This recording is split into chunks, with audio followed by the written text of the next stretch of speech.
السلام علیکم۔ آج میں آپ کو سنانے جا رہی ہوں ایک مزاحیہ جن کی کہانی جس کا نام ہے زرغون۔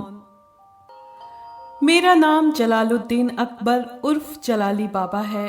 ویسے تو میں ترخان ہوں یعنی بڑھئی ہوں، لیکن اب آپ خود ہی سوچیں، اگر میں جلال الدین اکبر عرف ترخان لکھتا تو کتنا فنی لگتا۔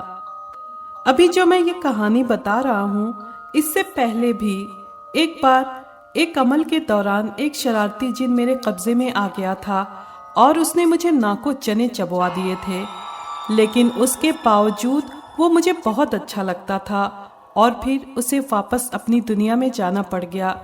ویسے ایک راز کی بات بتاؤں، وہ کسی عمل کے ذریعے میرے قبضے میں نہیں آیا تھا، بلکہ راستہ بھٹک کر میرے آستانے پر آ گیا تھا، کیونکہ اس کے خاندان والوں نے کسی بات پر ناراض ہو کے اسے کچھ عرصے کے لیے اپنے علاقے سے نکال دیا تھا۔ آپ میں سے بہت سے لوگوں کو بہت برا لگا ہوگا جب میں نے اپنے کباڑ نما گھر کو آستانہ کہا ہوگا، اور کہاں وہ اولیاء اللہ کے آستانے اور کہاں میرا گھر۔ لیکن میں کیا کروں، یہ نام بھی میرے نام نہاد ماننے والوں نے دیا تھا، تو ان کی دیکھا دیکھی میں نے بھی اس کو آستانہ سمجھنا شروع کر دیا۔ اور آپ کو معلوم ہے کہ مجھے عملیات نہیں آتے، بس چند ایک وظیفے کر لیتا ہوں، بس کچھ تعویذ جس میں صرف اللہ کا کلام لکھنا ہوتا ہے لوگوں کو دیتا ہوں۔ اب یہ تو خدا کا خاص کرم ہے کہ وہ لوگوں کی مشکلیں حل کر دیتا ہے میرے ذریعے، تو یہ برا تو نہ ہوا۔ کچھ باتیں اس لیے آپ کو بتائی کہ آپ سے میرا تعارف بھی ہو جائے، اور چلیے اب میں کچھ آپ سے نیا شیئر کرنا چاہتا ہوں۔ وہ ایک اندھیری رات تھی اور میں روز کی طرح سونے میں مصروف تھا۔ میں نے رات 3 بجے کا الارم لگایا ہوا تھا، کیونکہ رزق میں اضافے کے لیے مجھے ایک خاص وظیفہ کرنا تھا۔ ان دنوں حالات بہت تنگ تھے، میرے مرید بھی میری طرح فاقوں تک آئے ہوئے تھے، اس لیے کوئی دعا تعویذ کے لیے میری طرف ان دنوں نہیں آ رہا تھا۔ اگر ان میں سے کوئی نذرانہ دیتا تو کچھ دن کے لیے گزارا ہو جاتا، لیکن خیر، میں نے ایک وظیفے کے بارے میں پڑھا کہ اگر وہ رات کے 3 بجے کیا جائے تو اللہ رزق کے دروازے کھول دیتا ہے۔ الارم کی آواز سے میں اٹھا اور غسل خانے کا رخ کیا، جو باہر چھوٹے سے صحن میں تھا۔ میں وضو کر کے نکلا تو باہر دیوار کے پاس میری نظر چلی گئی۔ گھر کے ساتھ ہی قبرستان تھا، جس کی طرف ہر رات دیکھنا جیسے میرے صبر اور ہمت کا امتحان ہوتا تھا۔ میں فطری طور پر بہت بزدل ہوں، اور قبرستان کے پاس رہنا جیسے خود کو اور ڈر میں مبتلا کرنا تھا، لیکن کوئی ٹھکانہ نہ ہونے کی وجہ سے مجھے اسی گھر میں رہنا پڑ رہا تھا، جو مجھے میرے ایک ماننے والے نے بڑی چاہت سے رہنے کو دیا تھا۔ اس کے خیال میں مجھے وظائف کرنے کے لیے ایسے ہی ویرانے میں گھر کی ضرورت تھی، لیکن اسے میرے بارے میں کیا معلوم تھا۔ خیر، جیسے ہی میں وضو کر کے نکلا تو میری نظر قبرستان کی طرف اٹھ گئی۔ وہاں کھڑے درخت جیسے بھوت معلوم ہونے لگے، ہوا سے لہراتے جھولتے میرے دل میں شدید خوف بھرنے لگے۔ میں وہاں سے سرپٹ دوڑا اور کمرے میں داخل ہو کر اندر سے کنڈی لگا لی۔ تھوڑی جان میں جان آئی تو جائے نماز بچھا کر تہجد ادا کرنے کے بعد وہ مخصوص وظیفہ شروع کر دیا۔ آدھے گھنٹے بعد جب وہ وظیفہ ختم ہوا اور میں نے آنکھیں کھولیں، کچھ عجیب سا احساس ہونے پر میں نے مڑ کر دیکھا۔ وہ کوئی آدمی تھا جو میرے پیچھے بڑی دلچسپی سے مجھے دیکھنے میں مصروف تھا۔ میں تھوڑا سا ڈر گیا، دروازہ بند تھا تو وہ اندر کیسے آیا تھا؟ کون ہو تم؟ میری زبان ہلکی سی لڑکھڑائی۔ ارے، خود ہی چلہ کاٹ کے مجھے قید کیا اور اب پوچھ رہے ہو کہ میں کون ہوں؟ اس کی آنکھوں کی شرارت مجھے نظر آ رہی تھی۔ میں تمہارا موکل ہوں، تم جو کہو گے میں وہ کروں گا۔ میں نے سر سے پیر تک، حالانکہ اس کے پیر نظر نہیں آ رہے تھے، غور سے دیکھا۔ وہ انسانوں جیسا لگ رہا تھا، لیکن ظاہر ہے وہ انسان نہیں تھا، ورنہ اندر سے کنڈی لگے دروازے سے بنا کوئی آواز پیدا کیے وہ کیسے آتا؟ لیکن میں نے موکل قابو کرنے کے لیے کوئی وظیفہ نہیں کیا۔ میں نے دل کو مضبوط کر کے کہا، بھائی نہ بھی کیا ہو تب بھی میں آ گیا ہوں، اب تو میں کہیں نہیں جانے والا۔ وہ جو بھی تھا پاؤں پسار کر بیٹھ گیا۔ تم کون ہو؟ میرے دل کا شک زبان پر آ گیا۔ دیکھو میں ایک جن ہوں، لیکن تمہیں ڈرنے کی کوئی ضرورت نہیں، ہم دوستوں کی طرح رہیں گے۔ بڑے اطمینان سے وہ بولا۔ اس کے جن ہونے کا سن کر مجھے اتنا ڈر نہیں لگا، کیونکہ اس سے پہلے بھی ایک زبردستی کا مہمان جن میرے ساتھ کافی عرصے تک رہ چکا تھا۔ اب پھر کسی زبردستی مہمان کا سن کر میرے ہوش اڑ گئے۔ میرے پاس اپنے لیے کچھ نہیں تھا تو اسے کیا کھلاتا، اور جنوں کی خوراک، توبہ! تم میرے پاس کیوں آئے ہو؟ کہیں اور کیوں نہیں گئے؟ تمہارے پاس شوق سے نہیں آیا، بس یہ گھر سامنے تھا تو میں چلا آیا۔ لیکن تم کیوں آئے ہو اپنی دنیا چھوڑ کر؟ میں دل میں مچلتا سوال لبوں پر لے آیا۔ بس یار کچھ نہ پوچھو، وہ بناوٹی دکھی لہجے میں بولا۔ ٹھیک ہے نہیں پوچھتا۔ میں بھی جل کے بولا، نہیں نہیں پوچھو، ضرور پوچھو۔ وہ جلدی سے بولا، بلکہ میں خود بتاتا ہوں۔ یار ہمارے علاقے میں کافی غریب جنات رہتے ہیں، محنت مزدوری کر کے گزارا کرنے والے۔ اب کچھ دنوں سے وہاں مہنگائی اتنی زیادہ ہو گئی ہے کہ گزارا مشکل ہونے لگا، اس لیے میرے ماں باپ نے مجھے انسانی دنیا میں آنے کا کہا، تاکہ میں تو پیٹ بھر کے کھا سکوں اور ان کو بھی ایک جن کا کھانا نہیں بنانا پڑے گا۔ میں ہمنکوں کی طرح اس کی طرف دیکھنے لگا۔ کیا ہوا؟ یقین نہیں آ رہا میری بات کا؟ یقین کرو، انسانی دنیا کی طرح ہماری بھی ایک دنیا ہے، ایک زندگی ہے، اور وہاں ہمیں بھی زندہ رہنے کے لیے محنت مزدوری کرنی پڑتی ہے۔ کوئی غیبی مدد نہیں ملتی ہمیں، بلکہ کر کے کھانا پڑتا ہے۔ دنیا جہان کی مسکینیت اس کے چہرے پر طاری تھی۔ مجھے تو وہ ایک نمبر کا جھوٹا انسان مطلب جن لگ رہا تھا۔ کچھ کھانے کو ملے گا؟ پیٹ پر ہاتھ رکھے وہ لالچی نظروں سے میری طرف دیکھنے لگا۔ میرے پاس اپنے کھانے کے لالے پڑے ہوئے ہیں، تمہیں کہاں سے دوں؟ میں جل کے بولا۔ اس سے پہلے کہ میری بات پوری ہوتی، وہ رات کے بچے ہوئے کھانے کو ایک ٹرے میں سجائے ہوئے میرے سامنے حاضر ہوا۔ جھوٹ بول رہے تھے جلالی یار، وہ خاصے بے تکلفانہ انداز میں پاؤں پسارے بیٹھ گیا۔ میں تو جیسے جل کے کباب ہو گیا۔ وہ کھانا جو میں نے ناشتے کے لیے سنبھال کے رکھا تھا وہ کھا رہا تھا۔ ایک تو یہ سارے بھوکے ننگے پیٹو جن میرے لیے ہی رہ گئے ہیں۔ میرا بس نہیں چل رہا تھا کہ اس سے وہ کھانے کی ٹرے چھین لوں۔ اب کیا نظر لگاؤ گے؟ میری غصے میں بھری آنکھوں کو وہ دیکھ کر بولا، اور مزے سے کھانا کھانے میں مصروف ہو گیا۔ میں نے جائے نماز سمیٹی اور سونے کے لیے بیڈ پر لیٹ گیا۔ ارادہ تھا کہ کچھ دیر آرام کے بعد فجر کی نماز کے لیے اٹھوں گا، لیکن جلتے کڑتے کب نیند آئی اور کب صبح ہوئی پتہ بھی نہ چلا۔ کچن سے آتی برتنوں کی کھٹپٹ سے میری آنکھ کھلی۔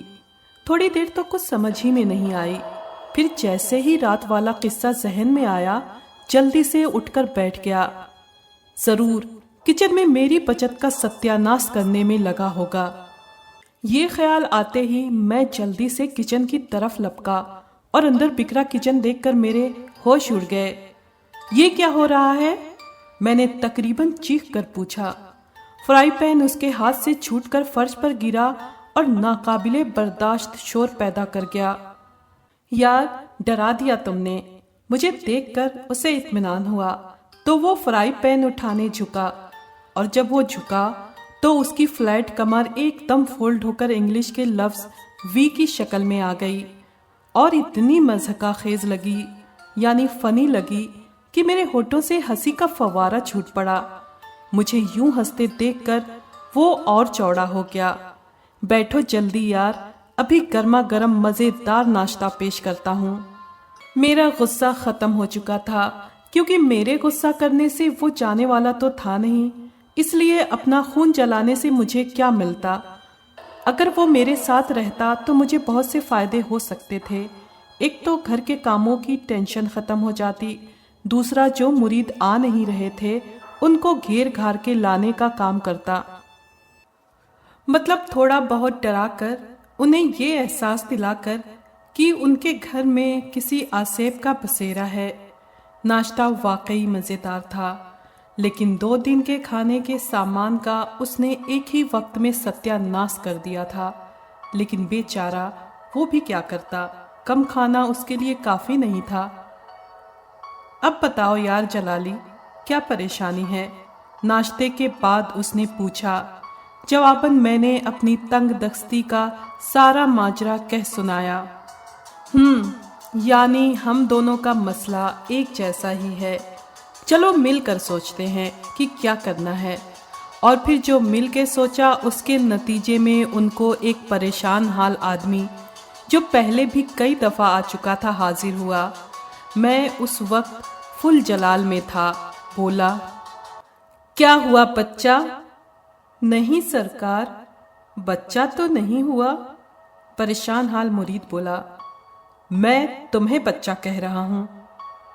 لیکن سرکار، میں کہاں بچہ ہوں، اب تو بال بچوں والا ہوں، جواباً بیوقوفوں کی طرح وہ بولا۔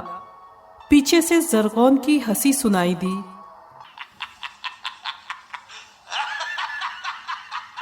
میں آپ کو اس کا نام بتانا بھول گیا تھا شاید، اس جن کا نام زرغون تھا۔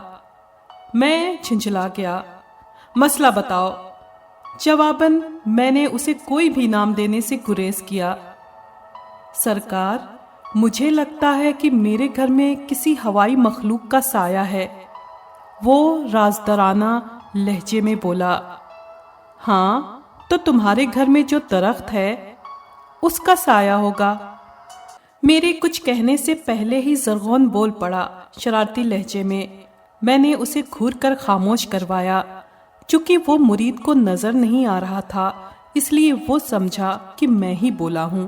کہنے لگا، نہیں سرکار، وہ درخت کا سایہ نہیں، میں آسیب کی بات کر رہا ہوں۔ مجھے آج صبح کے بعد سے ہی عجیب و غریب سا محسوس ہو رہا ہے۔ کبھی دروازہ خود بخود بند ہوتا ہے، کبھی برتن گرتے ہیں، کبھی عجیب آواز آنے لگتی ہے۔ گھر والے ڈرے ہوئے ہیں، کچھ کریں سرکار، کچھ کریں۔ پہلے تو میں کوئی سرکار ورکار نہیں ہوں، تم مجھے بس بابا ہی کہا کرو۔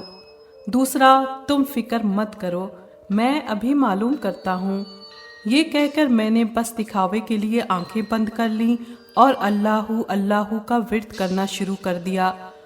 اپنی طرف سے تو میں آہستہ آہستہ ہی سر ہلا رہا تھا کہ مجھے محسوس ہوا کہ زرغون میرے قریب آیا ہے اور میرے سر کو پکڑا ہے۔ میں کھٹک گیا کہ اسے یقیناً کوئی شرارت سوچی ہے۔ اس سے پہلے کہ میں اپنے سر کو روکتا، زرغون نے میرا سر پکڑا اور جو زور سے گھمانا شروع کیا کہ میرے آنکھوں کے سامنے تارے ناچ گئے۔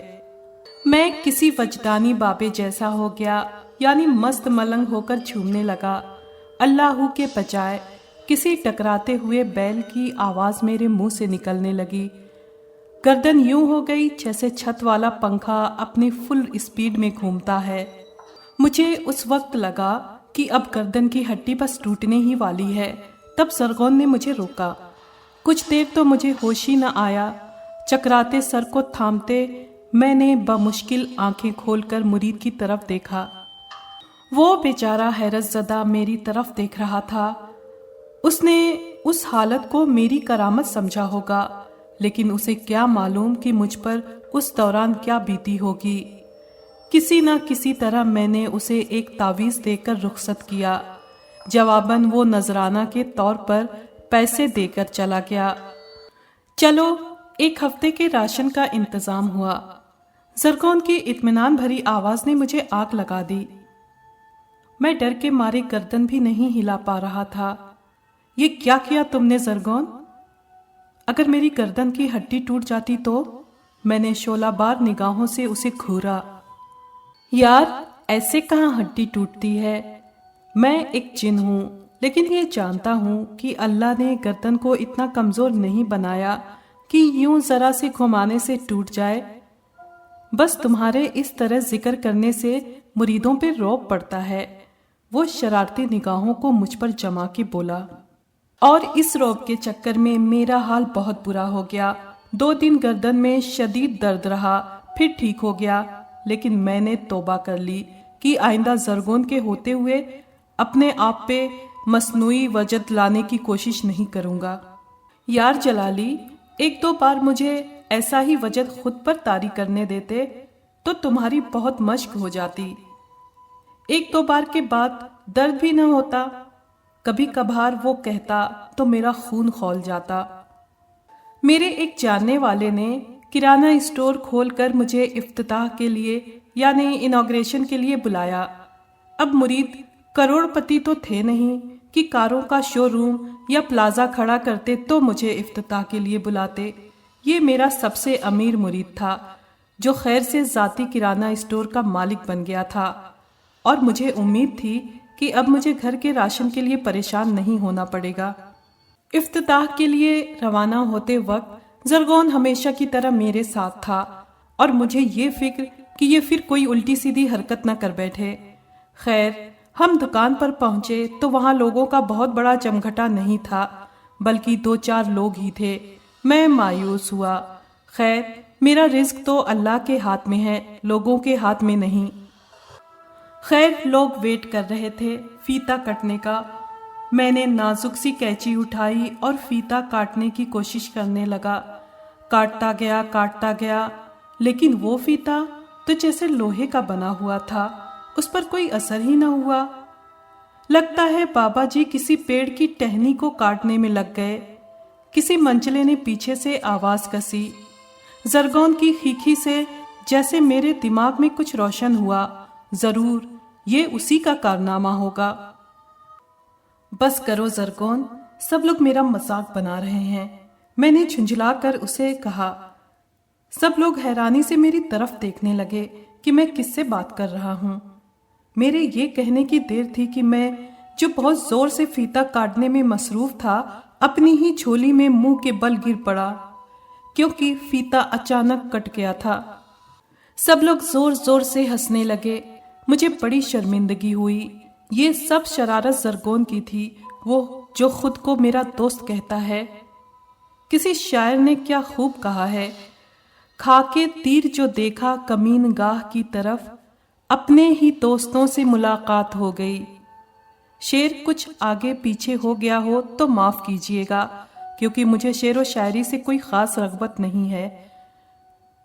خیر، افتتاح کے بعد چند باتیں وغیرہ ہوئیں، پھر ریفریشمنٹ کا بھی انتظام تھا، اور کھانے کا سن کر تو زرغون کے منہ میں ہمیشہ ہی پانی آ جاتا ہے۔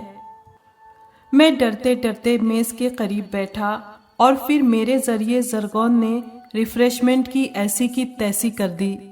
سب لوگ حیرانی سے میرے تیزی سے چلتے ہاتھ اور اس سے بھی تیزی سے چلتے میرے منہ کو دیکھ رہے تھے۔ بابا جی لگتا ہے کھانے کی شکل تک بھول گئے تھے، اسی منچلے نے آواز لگائی جو میرے گرنے پر بولا تھا۔ میں نے شعلہ بار نگاہوں سے اسے گھورا، وہ شرارتی آنکھوں سے میری ہی طرف گھور رہا تھا۔ میرا مرید ہکا بکا تھا کہ 8-10 آدمیوں کا انتظام پل میں ڈھیر ہو گیا تھا۔ بابا جی اگر گنجائش ہے تو اور کچھ لاؤں؟ وہ ہلکے سے طنزیہ لہجے میں بولا۔ مجھے شرمندگی ہوئی۔ نہیں، بس بہت ہے۔ یہ بات کہہ کر میں نے اسی شرارتی لڑکے کی طرف دیکھا، وہ پہلے سے ہی مسکراتے ہوئے میری طرف دیکھ رہا تھا۔ میں کھسیانا سا ہو گیا۔ خیر، کچھ دیر بعد ہم واپسی کے لیے روانہ ہوئے تو مرید نے بہت سا سامان میرے ساتھ کر دیا۔ وہ سامان 2 ہفتوں کے لیے تھا، میرے لیے تو وہ 2 مہینے چل جاتا، لیکن زرغون کی وجہ سے اگر 2 ہفتے بھی چل جاتا تو بہت تھا۔ میرا دل اس کے ساتھ بہت لگ گیا تھا۔ گھر کے کاموں کی مجھے کوئی ٹینشن نہیں تھی، کھانے اور سامان کی فکر بھی ختم ہو گئی تھی، کیونکہ جیسے ہی سامان ختم ہونے لگتا، زرغون میرے کسی نہ کسی مرید کے گھر جا ٹپکتا اور میرا کام بن جاتا۔ تھا تو یہ غلط کام، لیکن پیٹ سے مجبور ہو کے مجھے یہ کرنا پڑتا تھا، کیونکہ اس سے بہرحال نقصان کسی کا نہیں ہوتا تھا۔ ایک دن ایک چھوٹی سی کتاب لے کر وہ میرے پاس آیا اور بولا، جلالی یار، یہ ایک وظیفہ ہے، اگر تم نے کیا تو سمجھو نوٹوں کی بارش ہو جائے گی، اور مجھے روز روز کسی کے گھر جا کر اسے ڈرانا نہیں پڑے گا۔ اس نے ایسا لالچ دیا کہ میں لالچ میں آ گیا۔ دوسرے ہی دن میں نے آدھی رات کو وظیفہ شروع کر دیا۔ 2 دن تو ٹھیک گزر گئے۔ تیسرے دن یعنی آخری دن وظیفہ ختم کرتے ہی جوں ہی میں نے آنکھیں کھولی، میرا دل اچھل کر حلق میں آ گیا۔ وہ جو کوئی بھی تھی بہت خوفناک تھی۔ میں بت بنا اس کی طرف دیکھ رہا تھا۔ وہ ڈراؤنی مسکراہٹ لیے میری طرف دیکھ رہی تھی۔ تم کون ہو؟ زرغون، زرغون! میں نے وحشت کے عالم میں زرغون کو آوازیں دیں۔ وہ بھی آ جائے گا، ذرا ہم سے تو 2 گھڑی بات کر لو۔ وہ جو بھی کوئی تھی بڑی منہ پھٹ تھی۔ ارے تم تو مجھ سے ڈر رہے ہو، دیکھو ڈرو مت، میں اپنے علاقے میں بہت خوبصورت مشہور ہوں اور تم مجھ سے ڈر رہے ہو؟ یہ تو میرے حسن کی توہین ہوئی، خاصے 2 نمبر لہجے میں بولی۔ یہ زرغون بھی نہ لگتا ہے اپنے کسی دوست کو بھی بلا لیا ہے، اب میرا تو سانس لینا بھی محال ہو جائے گا۔ میں پریشان تھا، لیکن جب تک زرغون خود نہ بتا دیتا میں کچھ حوصلے میں تھا، اور پھر زرغون نے اسے اپنی محبوبہ بتایا تو میں اچھل پڑا۔ تم ہو کون اور میرے پاس کیوں آئی ہو؟ میرے دل میں خطرے کی گھنٹی بجنے لگی، کہیں زرغون کی طرح یہ بھی میرے گھر میں نہ رہنے لگے۔ ارے میں خود کہاں آئی ہوں، تم نے ہی تو بلایا ہے، یہ وظیفہ کر کے۔ اس نے میرے ہاتھ میں موجود چھوٹی سی کتاب کی طرف اشارہ کیا۔ لیکن یہ تو رزق میں اضافے کے لیے، اور جیسے سب کچھ میرے ذہن میں روشن ہو گیا۔ زرغون نے یقیناً کوئی مذاق کیا تھا میرے ساتھ۔ رزق میں تو اضافہ نہ ہوا، ایک فرد کا اضافہ ضرور ہو گیا۔ دیکھو زرغون، میرے گھر میں رہنا ہے تو قاعدے سے رہنا ہوگا، کچھ الٹا سیدھا نہیں چلے گا۔ میں نے دھمکی دینے والے انداز میں کہا، جلالی یار فکر مت کرو، میں بھی ایک اچھا جن ہوں، ایسا کچھ نہیں کرنے والا۔ دراصل یار ہم بھاگ کے شادی کرنا چاہتے ہیں، میرا مطلب بھاگ تو ہم چکے ہیں، بس شادی کرنی باقی ہے۔ اگر تم ہمارا نکاح کروا دو تو بڑے ثواب کا کام ہوگا، اور پھر ہم جلدی سے واپس بھی جا سکیں گے۔ دراصل میں تمہیں ساری بات بتاتا ہوں، اگر ہم اپنے علاقے میں رہتے تو ہماری شادی 1 سال تک ہونا ممکن نہیں تھا۔ دوسری بات کہ اپنی دنیا میں والدین کو بتائے بغیر شادی کرنے کا تو سوال ہی پیدا نہیں ہوتا، اس لیے ہم نے یہ پلان کیا۔ میں کچھ دن بالکل نکموں کی طرح پڑا رہا تو میرے والدین نے سزا کے طور پر مجھے انسانی دنیا میں بھیج دیا، اور کچھ دن بعد ہی میں نے ایک عمل کے ذریعے اپنی محبوبہ، جس کا نام مرحومہ ہے، کو اس دنیا میں بلا لیا۔